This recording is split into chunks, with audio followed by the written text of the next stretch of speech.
खबरों को देखने के लिए सब्सक्राइब करें और बेल आइकन घंटी पर क्लिक करें, जिससे हमारी लेटेस्ट खबर आप तक पहुंचे। राजनीति के आंगन से जुर्म की दुनिया तक, ग्रामीण इलाकों से शहर की गलियों तक, प्रदेश की हर छोटी बड़ी खबर से करेंगे आपको। नमस्कार, स्वागत है आपका आज तक न्यूज प्रयागराज पोर्टल में। मैं हूं आपके साथ विद्या राय। आइए ले चलते हैं देश प्रदेश से जुड़ी हुई तमाम बड़ी खबरों की ओर। भदोही जनपद के उभरते हुए प्रमुख समाज सेवी युवाओं के हृदय में एक अलग पहचान बनाने वाले बुजुर्गों की आंखों की उम्मीद, बेसहारों की जुबान डीएम सिंह गहरवार से खास बातचीत की report Nitesh Upadhyay, bureau chief Bhadohi, Aaj Tak news Prayagraj portal. नमस्कार, मैं नितेश उपाध्याय। आज हम उपस्थित हैं जनपद भदोही अंतर्गत ग्राम सभा पिपरीस में, जहां पे आवास निवास है डीएम सिंह गहरवार जी का, जो कि युवाओं के हृदय सम्राट माने जा रहा है। इस समय चर्चा का विषय बना है पूरे प्रदेश में। इतनी कम उम्र में इतनी बड़ी ख्याति कैसे मिली है, आइए हम बात करते हैं डीएम सिंह गहरवार जी से। सबसे पहले सर, आपको हम बधाई देते हैं, शुभकामना देते हैं कि आपको जनता ने इतना लोकप्रिय समझा है, आपको अपना मसीहा समझ रही है, खास करके हम युवाओं के हृदय में देख रहे हैं। तो सबसे पहले आप इस विषय पर क्या कहना चाहेंगे कि आप युवाओं के हृदय में एक खास रूप से एक जगह बना रहे हैं, ये क्या कारण है? भैया, ये तो मेरा सौभाग्य है कि युवाओं के हृदय में मेरा स्थान बन रहा है जी। मेरा भी यह लक्ष्य रहा है और यह करने का प्रयत्न किया हूं कि हम युवा नेतृत्व को प्रोत्साहित करें जी, और युवा ही इस देश के भविष्य को बदल सकते हैं, चूंकि वो आने वाले भविष्य हैं। मैं एक स्लोगन हमेशा कहता हूं, युवा का तात्पर्य ये है, यु से युग और वा से वारिस। जो अगले युग का वारिस है वही युवा है। तो युवाओं को प्रोत्साहित करने के लिए मैं बहुत काम करता हूं, प्रयास करता हूं कि उन्हें प्रोत्साहन मिले और वो आगे बढ़ें, वो अपने क्षेत्र, अपने गांव, अपने परिवार का नेतृत्व करें, नेतृत्व करके अपने अधिकार की लड़ाई लड़ें जी। इसलिए अगर भाई उनके हृदय में मेरा स्थान बन रहा है तो मेरे लिए सौभाग्य का विषय है। जैसा कि सर, अब पूरे मतलब क्षेत्र में, पूरे भदोही जनपद में आपका चर्चा का विषय सिर्फ यही है कि आप हर गांव में जाते हैं, एक बैठक करते हैं और वहां के लोगों की समस्याओं को सुनते हैं, और कहीं ना कहीं इसका बहुत ही पॉजिटिव रिजल्ट आ रहा है। लोगों के मन में ऐसा लग रहा है कि हमारे लिए कोई ऐसा मसीहा आया है जो हमारी आवाज को पहुंचा सकता है। जहां पे आज प्रशासनिक स्तर आप देख सकते हैं कितना मतलब घोटालेबाजी से, जहां पे घूसखोरी चल रही है, ऐसा मतलब जिसके पास पैसा नहीं है सर, वो अपना मतलब बात नहीं सुना सकता है। लेकिन आप जैसे युवा हृदय कि धनी व्यक्ति अगर पहुंचते हैं और उनकी समस्याओं को सुनते हैं और उसके निराकरण के लिए आगे आते हैं, तो निश्चित रूप से उनके मन में एक नई उम्मीद जग के आई है। तो इसके लिए क्या कहना चाहेंगे, जो चौपाल लगा रहे हैं, और उनसे क्या आने वाले दिनों में जनता से क्या कहना चाहेंगे? देखिए, तो आपके लिए ऐसे विचार सोच रहे हैं। प्रत्येक जनप्रतिनिधि और नेता का कर्तव्य है कि वो जनता के लिए खड़ा हो और जनता के बीच में जाकर के उनको सुने जी। वास्तविकता ये है कि जनता को नेतृत्व से भरोसा उठ गया है, चूंकि हमारे देश की जनता मनमोहन सिंह जैसे गोपनीय व्यक्ति और गुप्त व्यक्ति को भी झेल चुकी है 10 साल, और मोदी जी जैसे बड़े वक्ता को भी झेल रही है जी, है ना। तो कहीं ना कहीं हम वक्तव्य से अगर प्रभावित हों तो मोदी जी जैसा व्यक्ति देखें, और कहीं ना कहीं शांत व्यक्ति से अगर प्रभावित हो तो मनमोहन से प्रभावित हों, है ना। तो इसलिए जनता दोनों विषय को स्वीकार करती है, नेतृत्व से ऊब चुकी है जनता। आते सब हैं, बरगलाते सब हैं, बोलते सब हैं, करता कोई नहीं। लेकिन मैंने ये प्रयास किया कि पहले काम किया जाए जी। मेरे पास कोई निधि नहीं है, मैं निधि नहीं दे सकता हूं, लेकिन मैं उनकी आवाज को उठा करके सरकार जो योजना संचालित की है उसी का आवंटन तो करवा सकता हूं, वो उनको उनका अधिकार तो दिलवा सकता हूं। ये मैं प्रयास करता हूं। इसी प्रयास के कारण मैं चौपाल लगा करके जनता के बीच में बना रहने का प्रयास करता हूं। भदोही में विकास कार्यों को लेकर आप क्या कहना चाहेंगे? किस प्रकार की स्थिति है विकास कार्यों के विषय में, आप क्या बताएंगे? विकास को मैं ढूंढ रहा हूं जी भदोही में, और इसीलिए 187 गांव में चला, लेकिन बेचारा विकास मिल ही नहीं रहा है। अब पता नहीं कहां विकास वो छिपा है। वो विकास दुबे है, विकास पांडे है, विकास ठाकुर है, विकास लोहार है, विकास यादव है, पता नहीं, समझ में नहीं आ रहा है।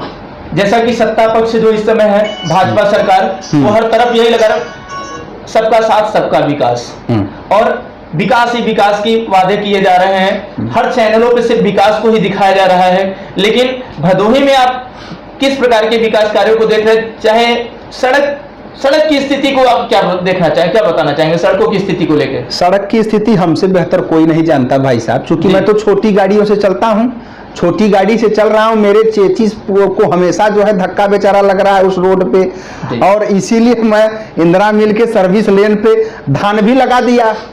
उस समय मैं शासन में था, मैं प्रदेश सचिव था पार्टी के प्रदेश सचिव होने के बावजूद भी मैं धान लगा दिया सरकार के खिलाफ। मेरे खिलाफ कार्रवाई हुई। हालांकि मैं तो मुझसे बेहतर सड़कों का हालात कोई नहीं जानेगा। मैं 36 रोड PWD डिपार्टमेंट का मैं प्रमुख सचिव को सौंपा था माननीय सांसद जी के माध्यम से, और 36 रोड में से 34 रोड बना, लेकिन मानक के अनुरूप नहीं बना जी। फिर से गड्ढा हो गया। प्रतिशत की कमाई जो है लोगों की, जो प्रतिशत का बंटवारा है, वो विकास को कभी परिलक्षित नहीं कर सकता जी। जहां तक सर अभी मतलब बताया जा रहा है कि कुछ समस्याएं आज भी समाज में व्याप्त है। जैसे सबसे ज्यादा केसेस अभी देखने को मिल रहे हैं, SC ST जो एक्ट लगाया जा रहा है, बहुत सारे लोग प्रताड़ित हो जाते हैं और आ जाते हैं, आप देखते होंगे, जो झूठे केस में फंसाए जाते हैं। तो इस केस को लेकर के आप क्या कहना चाहेंगे? इससे बहुत आहत हूं जी। ये गलत हो रहा है। भारतीय जनता पार्टी सरकार को इस विषय पर विचार करना चाहिए कि SC ST के पूर्ण जांच के उपरांत ही मुकदमा कायम हो और लोगों के ऊपर कार्रवाई हो। इससे बहुत ज्यादा आहत मैं हूं, मेरे लोगों के साथ भी इस तरह से हुआ है जी। तो भाई मैं तो देख ही रहा हूं, और भाई बहुत से ऐसे लीडर हैं, आरक्षण उनको चाहिए, सिस्टम उनको चाहिए जो अखिलेश जैसे दुधिया और मायावती जैसी SC हैं जी। ये आरक्षण बनवासी को कहां मिल पा रहा है, आरक्षण SC को कहां मिल पा रहा है? वो तो बेचारे अपना रोजी रोजगार मजदूरी करने में परेशान है। आरक्षण का लाभ तो वो ले रहा है जो 9 मीटर का कुर्ता पहन करके VIP परफ्यूम मार करके टहल रहा है जी। आरक्षण का लाभ वो ले रहा है, और SC ST भी बेचारा वही लगवा रहा है जी जी, वसूली करने के लिए। इसलिए इससे तो आहत हम सभी लोग हैं। अंतिम प्रश्न सर आपसे जी, ये जो राजनीतिक प्रेरणा आपको कहां से मिली? आज इतनी बड़ी छवि आपको मिली है, निश्चित रूप से आपके माता पिता, आपके गुरुजनों का ही देन होगा, इसमें मैं मानता हूं, लेकिन आपको प्रेरणा कहां से मिली कि हमें इस राजनीतिक क्षेत्र में आना चाहिए? प्रेरणा हमें नेताजी सुभाष चंद्र बोस से मिली जी। मैं उनको फॉलो करता हूं और उनका अनन्य भक्त हूं, इसलिए चूंकि मैं उनको पढ़ा। वो त्यागी व्यक्ति थे, त्याग करके अपना खुद का आजाद हिंद फौज की स्थापना उन्होंने किया, अन्य देश में किया। इस देश की आजादी की लड़ाई के लिए अन्य देश में 14,000 का फोर्स खड़ा करके देश की आजादी की लड़ाई उन्होंने लड़ा। मैं उनसे कहीं न कहीं ओतप्रोत रहता हूं और उन्हीं के पद चिन्हों पर चलने का प्रयास करता हूं कि मैं अपनी खुद की टीम गठित करूं। किसी का डंडा झंडा लेकर के जिंदाबाद इलाहाबाद अहमदाबाद करने से बेहतर है अपनी टीम गठित करके आगे बढ़ाओ और आजादी की लड़ाई लड़ो। आजाद आज भी देश नहीं है, इस विषय को सब स्वीकार करें। क्यों? क्योंकि सबसे बड़ा दुर्भाग्य का विषय यह है कि अभी कोरोना काल बीता कहां है, अभी तीसरी लहर की डर है, वो भी चुनाव तक नहीं, चुनाव के ठीक बाद जी तीसरी लहर आएगी। ये राजनीतिक विषय है जी। तीसरी लहर आना ही है, वो चुनाव के बाद आएगी। चुनाव में भी रैली करना है, इस वजह से उसमें नहीं आएगी।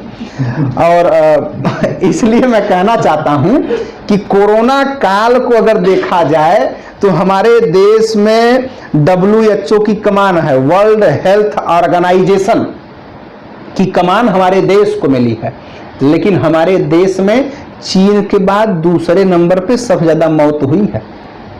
अगर WHO की कमान आपके पास है, अस्पताल आपके यहां है, डॉक्टर आप खुद हैं और आपके परिवार का मेंबर मर रहा है, तो इसका जिम्मेदार कौन होगा जी? किस व्यवस्था को लेकर के आप सरकार चला रहे हैं भाई? किस स्थिति को आपने मजबूत किया है बताइए? आपके यहाँ शिक्षा की व्यवस्था ठीक नहीं है, आपके यहाँ स्वास्थ्य की व्यवस्था ठीक नहीं है, आपके यहाँ राशन की व्यवस्था ठीक नहीं है। हमारी मूलभूत आवश्यकता है रोटी कपड़ा मकान ही है।